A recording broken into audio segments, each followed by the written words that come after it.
मुझे तो सपना दिखा था एक दिन। हम्म, वो शादी सी हो गई, मैं भीग गया पसीने में कि यार मैं कल तक तो सिंगल था, आज अचानक कैसे हो गया ये खेल। फिर पता चला सपना है ये तो। इतना रिलैक्स तो मैं कभी, भूत भूत को तो मैं लपेट लेता हूँ सपने में। इसमें तो मुझे डर लगा था, मैं यार एकदम मेरी स्वतंत्रता सी छिन जाएगी, क्योंकि मुझे पता है इस चीज को मैं बिल्कुल जी चुका हूँ बहुत ज्यादा। एक होता है आदमी अंधा होता है ना, वो घुस जाता है इस फील्ड में। मुझे पता है फिर उसके बाद कुछ नहीं बचेगा, फिर मुझे भी अपना एक झोला उठा के कहीं जाना पड़ेगा काम धंधे पे, और फिर शाम को आके बसा करूंगा। अब 30 साल का हो चुका हूं मैं, मेरे अंदर वैसी सेक्सुअल डिजायर भी नहीं, मतलब कि अब वो बिल्कुल चबा जाऊंगा लड़की को, जवानी वाला जोश, वो पागलों वाला। अब वो वैसी नीड भी नहीं रह रही, 30 31 साल का हो लिया। ठीक है, जबरदस्ती करना पड़ेगा अपने आप को कि डेली करो, ये करो, वो करो, ऐसे करो, वैसे करो, क्योंकि उम्र के हिसाब से आदमी समझदार होता रहता है थोड़ा थोड़ा। ठीक, और फिर बचेगा क्या मेरे पास? ना मेरी सोच बचेगी, ना कुछ बचेगा, कुछ भी नहीं बचेगा। इसलिए मैं नहीं करूंगा, कभी नहीं, कभी भी नहीं करूंगा। ठीक है, और ये तो उम्र भी निकल ली कि मेरे हाथ में थोड़ी ना करना। और अच्छी बात है, समाज ने कुछ चीजें, मतलब कि घड़ी अच्छा समय दिखाती है ना, रुकी हुई घड़ी भी 2 बार अच्छा समय ठीक समय दिखाती है। ठीक है, वही बात है कि नौकरी नहीं करता तो शादी होएगी भी कहाँ से? है। और उम्र भी, मैं 31 साल का हो चुका हूँ, तो अब तो सोसाइटी के हिसाब से तो मैं वो हूँ लेफ्ट आउट, कि इसका नहीं होगा। अच्छी बात है, मैं खुश हूँ, बहुत खुश हूँ। ठीक है, क्योंकि एक होता है बर्डन कि रिश्ते पे रिश्ते, लाइन लग गई, ये हो गया, वो हो गया। बचो इस झंझट से। हम्म। तो उसमें मैं सेफ हूँ, मैं बहक भी नहीं सकता। क्योंकि एक तो होता है कि बहक के आदमी दारू पी ले, चल दारू तो आदमी चल ठेके से ले आएगा, पत्नी थोड़ी नहीं ले आऊंगा कहीं से, वो तो आएगी भी नहीं। चलो मैं बहक भी जाऊं, चलो मेरा मन कर गया, वो तो फिर भी नहीं होना। फिर मुझे अकल आ जाएगी 2 दिन बाद, कई बार होता है ऐसा कि मन में कुछ कुछ आट हो जाती है आदमी के। फिर 2 दिन बाद या कुछ घंटे बाद ही एहसास हो जाता है कि वह जो तू सोच क्या गया था, छोड़ इस चीज को, अपनी आजादी जी। तो ये होता है, बहुत बेहतर है। आई एम वेरी खुश, पॉजिटिव थिंकिंग। मुझे सबसे बड़ा दोष लगता है, मैं सोच ना पाऊं, मैं सोच ना पाऊं। मेरी कई बार घर वालों से लड़ाई इसलिए होती है कि मैं कुछ सोच रहा हूं, घर वालों ने बीच में आके बोल दिया रोटी खा ले। कितने इतने लॉजिक हैं जो मैं भूल चुका हूं,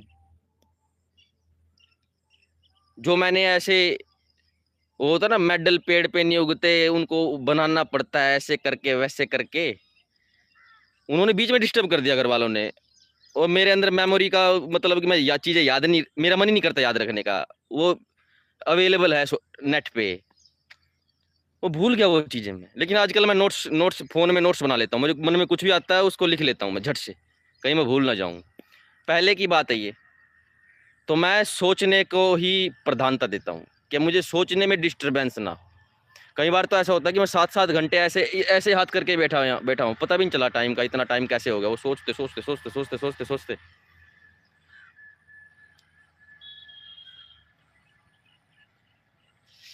ये बात सही है वैसे, कि अगर आपका टाइम आपको पता नहीं चलता ना, तो आपके शरीर पे इफेक्ट गंदा नहीं पड़ता उसका। जैसे कि आप बोरिंग होके 2 3 घंटे बैठे रहोगे ना, तो आपका शरीर खराब होने लग जाएगा। लेकिन अगर आप कुछ थिंकिंग व्यवहार में करते हो, तो आपका शरीर के ऊपर इफेक्ट नहीं आता। ये चीज़ तो मैं पर्सनल उदाहरण हूँ। ठीक है, कई बार तो ऐसा होता है कि 2 2 3 3 महीने मैंने एक्सरसाइज ही नहीं की, लेकिन फिर भी मेरा शरीर ऐसे टाइट का टाइट ही रहता है। हम्म। क्योंकि फिर मन में एनर्जी लग जाती है उतनी मेरी, दिमाग भी तो उतनी एनर्जी पीता है ना फिर। तो मेरा मन नहीं करता भाई ये चीज़ें करने का। अब कोई मुझे पूछता है, तो पहले तो मैं यही कहता हूँ कि भाई मेरी होती नहीं, क्योंकि सोसाइटी के लिए यही आंसर प्रेफरेबल है। उसका, उसकी ईगो भी सेटिस्फाई हो जाती है कि ही, क्योंकि आम आदमी बड़ा खुश होता है। हाँ। और फिर दूसरी बात यह है कि मुझे करनी भी नहीं है। ठीक है। जिसको जो आंसर में सुख मिले वो मान लो। और फिर मैं लाइव थोड़ी ना, मतलब कुछ भी तुम्हें बता नहीं पाऊंगा, फिर मैं भूल जाऊंगा ये सारी बातें, लॉजिक वोजिक त्रेतवाद सरेतवाद सब भूल जाऊंगा मैं तो पैदा ही हुआ हूँ फ्री होने के लिए, और इसमें मेरा कोई भागीदारी नहीं है, इसमें मेरी कोई भागीदारी नहीं है। मैं पीछे मुड़ कर देखता हूँ तो मेरे हर स्टेप पे मुझे ईश्वरीय प्रेरणा ही नजर आती है कि मैं तो बिल्कुल एक साधारण आदमी, बहुत इंटेलिजेंट पढ़ने में, अब तक तो मैं मेरे 2-3 बच्चे होके बड़ी नौकरी वाला आदमी होता, मैं तो बहुत ज़्यादा, मैं कोई वो नहीं हूँ 50-60% वाला पासा, मैं तो 95 वाला आदमी हूँ, साइंस वाला, और वो 2012 की बात है। तो मैं सोचता हूँ कि यार ऐसा आदमी ये कैसे हुआ मेरे साथ, तो मैं सोचता हूँ ये ईश्वरीय प्रेरणा ही है, वो बचा रहा है तो बच रहा हूँ मैं।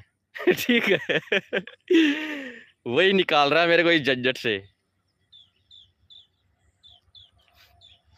लेकिन डिप्रेशन बहुत होता था पहले भाई, मतलब 22-23 की उम्र में ख्याल तो आ गया मेरे अंदर कि नौकरी नहीं करनी, ये नहीं करना, फिर मैं सोच करेगा क्या।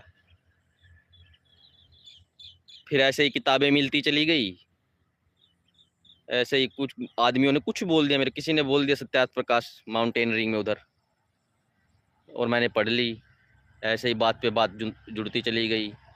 तो मैं पीछे मुड़ कर देखता हूँ कि भाई ईश्वर पकड़ भी लेता कई बार आदमी को। लेकिन इसमें वो मैं कुछ प्रेडिक्शन नहीं कर रहा हूँ, मुझे तो ऐसा लग रहा है ईश्वर मेरे पिछवाड़े पे लात मार मार के ले जा रहा है कि चल तू मुक्ति में चल, मतलब 5-7 जन्मों बाद, अभी की बात नहीं है, लेकिन लात पिछवाड़े पे मार रहा है कि ये बात उपनिषदों वाली बात है। पहले मैं सोचता था कि ये बात थोड़ी पाखंड की बात है, ऐसे थोड़ी ना होता है। फिर मैंने उपनिषद पढ़े, उसमें लिखा है कि परमात्मा चूज कर लेता है जिसको उसको मुक्ति देनी होती है। इस बात को उस तरह मत समझना कि ये तो फिर जबरदस्ती होगी ईश्वर की, तो नहीं। तुम्हारी तीर की नोक कहाँ है, तुम्हारी बंदूक का निशाना किधर है, तो ईश्वर देख लेता है कि इस आदमी के जीवन का निशाना कहाँ है। स्कूलिंग लाइफ में ही मैंने कभी नौकरी की नहीं सोची थी।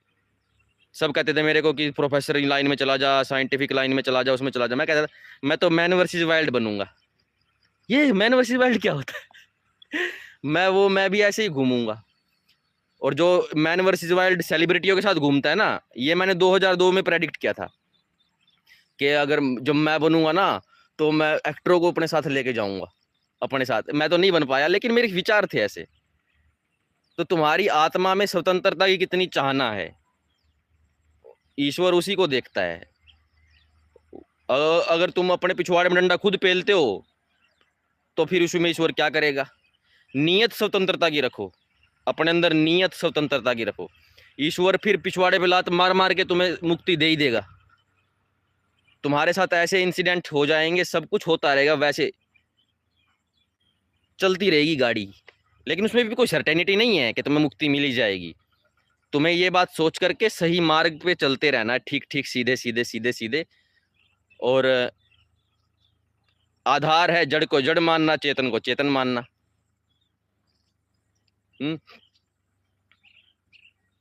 और एक टाइम बाद तो फिर लॉजिक भी ऐसे फूटने लग जाते हैं ऐसे अपने आप कि यार ये तो मैंने सोचा भी नहीं था, ये लॉजिक आ कहाँ से गया। ये मतलब कि ये योग दर्शन वाली सिद्धियां नहीं है, ये सांख्य दर्शन वाली। सांख्य दर्शन में कुछ 40-50 तरह की सिद्धियां हैं, उसमें से एक ये भी है कि अचानक कुछ ख्याल आ गया, कुछ मन में विचार आ गया ज्ञान का। ये छोटी सिद्धियां हैं, इनको सिद्धि शब्द को एकदम बड़ा मत माना करो, प्राइमरी लेवल पे भी हो जाती हैं ये चीजें। तो भाई मैं चाहूंगा भी तो मेरी नहीं होगी, मुझे लग रहा है, समझे। नहीं तो यार मैं तो बहुत ही शर्मीला डिसेंट टाइप का पढ़ाकू, अपना बस क्रिकेट खेलने वाला, इस तरह का डिसेंट सा आदमी था बिल्कुल। मैं तो धर्म परम पे ना, तो मैं नास्तिक था नास्तिक, बस अपना स्कूल में गए क्रिकेट खेले, फिर बास्केटबॉल में इंटरेस्ट हुआ, फुटबॉल में, और 10th क्लास तक भी मुझे नहीं पता था कि मुझे क्या लेना है, science commerce arts. 10th class के एग्ज़ाम हुए, एग्ज़ाम ख़त्म होने के बाद, मतलब मार्च में होते हैं, मार्च अप्रैल में, फिर रिजल्ट आता है 10th का, फिर उसके बाद जुलाई में स्टार्ट होती हैं क्लासेस। इस 2-3 महीने के बीच में मैं क्या लूँ? आर्ट्स, कॉमर्स सबके अपने-अपने इच्छाएँ थी। मैं और मेरा दोस्त घूम रहे थे स्कूल में, हमें हमें साँप दिख गया, हमने पकड़ लिया। मैं बोला बायोलॉजी लूँगा। इस तरह मैंने बायोलॉजी ले ली और मैंने उस चीज़ के बारे में सीखा। बस सीखा मैंने जाना कि ये चीज़ कैसे होती है। मैं कोई उसमें नहीं रहता था। और इस बात में थोड़े घर वालों का भी ठीक है कि उन्होंने इस तरह के बर्डन दिए तो मैंने माने नहीं। ये भी ईश्वरीय प्रेरणा है कि मैं शरीफ सा आदमी क्यों नहीं बात मानी। बस वो परमात्मा जब पावर देता है तो दे देता है, नहीं तो नहीं देता है। तो अपनी आत्मा को स्वतंत्र रखो, ठीक। परमात्मा के सामने अपना अंतः मनन करो और बोलो कि परमात्मा मुझे भी स्वतंत्र कर, बस मुझे फ्री कर दे, फ्री। पहले तो इस भौतिक जीवन में, और मुक्ति तो आगे की बात है, पहले इसमें तो फ्री हो लो। इसमें चेष्टा करो फ्री होने की कि मैं नहीं फंसने वाला भाई, मैं नहीं फंसने वाला, ठीक है। और मेन बात यह है, दूसरे को भी मत फंसाओ, ठीक। किसी को अपना गुलाम मत बनाओ, ना किसी के बनो।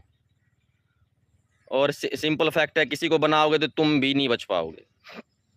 सबको लिबरेशन, जो भी पास आए, सबको जो तुम्हारे पास नॉलेज है फ्रीडम की, दे दो उसको। लो भाई, जी अपना जीवन, बस। और नॉलेज से बड़ा फ्रीडम कहीं नहीं है। ऐसे मत होना कि तुम्हारे सामने ब्रह्मा प्रकट हो गया अलंकारिक भाषा में, और उससे कहो ब्रह्मदेव मुझे अमर बना दे। इधर अमर बन के क्या करेगा? इधर तो इतनी गुलामी है, इधर तो भोजन की भी गुलामी है, पाद पदोड़े की, हगने मूतने की, सेक्स की, पता नहीं कितनी गुलामियां बैठी हैं इधर तो, छोटी छोटी परछन गुलामियां। और इधर हम मांग रहे हैं कि हे भगवान मुझे अमर बना दे। परमात्मा को कहो हे ईश्वर, हे ब्रह्मदेव मुझे अमर बना दे, मुझे अमर कर दे। परमात्मा जान जाएगा कि ये जानता है कि इसकी आत्मा पहले ही अमर है, बस ये शरीर से मुक्ति चाहता है। अगर इस शरीर के साथ अमर होना चाहते हो कि मैं सारी जिंदगी धरती पे डोलता रहूं, होय होय होय ऐसे करता करता, ऐसी मुक्ति कभी मत मांगना। मुक्ति कह रहा हूं ऐसा, ये तो बंधन है। तो परमात्मा को बस वही है कि मुझे तो खाना खाना भी दुश्वार लगने लग जाता है कई बार, कि यार ये भी बंधन सा ही है।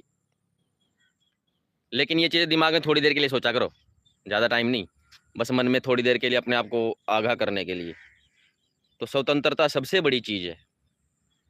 जो आदमी स्वतंत्र नहीं, वो धीरे धीरे दिखने लग जाता है, ठीक।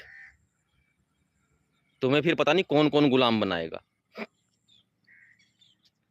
जो आदमी गुलाम होता है ना, वो फिर सबका गुलाम हो जाता है, हर किसी का। वो कुत्तों से भी कुत्ते फिर वो कुत्तों को भी लठ मारने लग जाएगा कि इधर खाना मत डालो, ये मत डालो, ये बिल्ली, ये कुत्ता, ऐसे ऐसे। पता नहीं किस किस चीज के गुलाम हो जाओगे। इसलिए स्वतंत्रता बहुत जरूरी है, समझे। और भाई इतने जन्मों में पता नहीं कितने शादी बच्चे करके आ लिए, औरत बन के भी पैदा करके देख लिए होंगे, मर्द बन के भी पता नहीं कितने बच्चे पैदा कर लिए होंगे, किसी जन्म में मुल्ला बन के 20 की बाढ़ लगा दी होगी। ठीक है, कितनी बार कितना करोगे ये, बार बार बार बार बार बार। मुक्ति बहुत पहले हुई थी, जन्म बीच में पता नहीं कितने हो गए। तो एक बार थोड़ा रेस्ट लो। अगर तुम्हारे अंदर इस तरह के विचार हैं जैसे अभी मैंने पीछे बोले, तो फिर इस रास्ते पे चल पड़ो। अगर तुम्हें लग रहा है कि साला बकलोली कर रहा है, तो फिर तुम रहने दो, फिर अभी 2-4 जन्म शादी और कर लो। तुम्हारा इंटेंशन क्या है किसी चीज के प्रति, वो खुद ये बात तो ऑब्जर्व करने लग जाओ, किसकी बात तुम्हें बकलोल लग रही है, ठीक है। तो फिर समझ जाओ कि फिर मैं इस बात के लायक नहीं हूं। सही गलत बात छोड़ दो अभी। अगर तुम्हें वो बात बकलोल लग रही है, कोई तुम्हें कह रहा है मत कर, क्या बकलोली है, तो शादी कर लो, ठीक है, शादी कर लो। और मैंने बिना शादी करने का निर्णय किसी को देख के नहीं लिया, क्योंकि मैं वो आदमी हूँ कि सुबह उठता हूँ तो दिन में अपना जो भी मैं सोचना वोचना, एक्सरसाइज, खेत का काम जो भी है वो करता हूँ। मैं कभी ये डिसीजन नहीं लेता कि अब मैं इतना साल का हो गया हूँ, अब तो करनी चाहिए थी ये तो। ऐसे मैं करता करता एक दिन शायद अगर बुढ़ा होके मरा तो बुढ़ा होके मर जाऊंगा, पहले मर गया पहले मर जाएंगे। इस तरह ये नहीं कि अब एक लड़की को चलो मैं चुन के लाता, ऐसे कुछ नहीं है। और मुझे मिल भी गई तो कोई, तो मुझे तो अंग्रेजन टाइप ही मिलेगी, मिलेगी भी तो वो अपने घर रहेगी, मैं अपना, और जहां ऐसी तैसी करानी है कराओ। ठीक है, जो त्रेतवाद का गहरा लॉजिक दे दे, मेरा तो मन उसी में रहता है बस। जो त्रेतवाद का नहीं, वो मेरा नहीं, कभी भी नहीं वो मेरा। क्योंकि भाई मेरी बात, मैं तो उसको बिल्कुल लो स्टैंडर्ड हो जाता मेरा तो उस आदमी का मेरे सामने, कि ये आदमी जी कहाँ रहा है फिर। मुझे पता चला कि यूरी गागरिन स्पेस में गया था, पहला आदमी अभी मॉडर्न ईरा का। स्पेस में गया, उसने कहा कि मैं स्पेस में घूम के आया, मैं धरती के चारों तरफ ऑर्बिट में चक्कर लगा के आया था, कि वहां मुझे परमात्मा कहीं नहीं दिखा। मेरा ऐसा मन किया इस यूरी गागरिन को जिंदा करके 2 थप्पड़ भी लगा दूं इसको, कि बकलोल तू क्या बोल रहा है, तुझे कोई ऐसा बॉडी में बैठा मिलेगा उधर चांद के पास के ओ यूरी गागरिन साहब आ गए, मैं दिखा ही नहीं भाई। उनको पता ही नहीं है कि यार व्यापकता क्या होती है, और वो दिखेगी नहीं कभी। सर्वव्यापकता क्या होती है, दिखेगी भी नहीं कभी। बकलोल पता नहीं क्या क्या लॉजिक बना के बैठे हैं इतने इतने बड़े बड़े काम करने वाले आदमी। चलो छोड़ो, शादी की बात यूरी गागरिन की पहुंच गई। चल छोड़ो।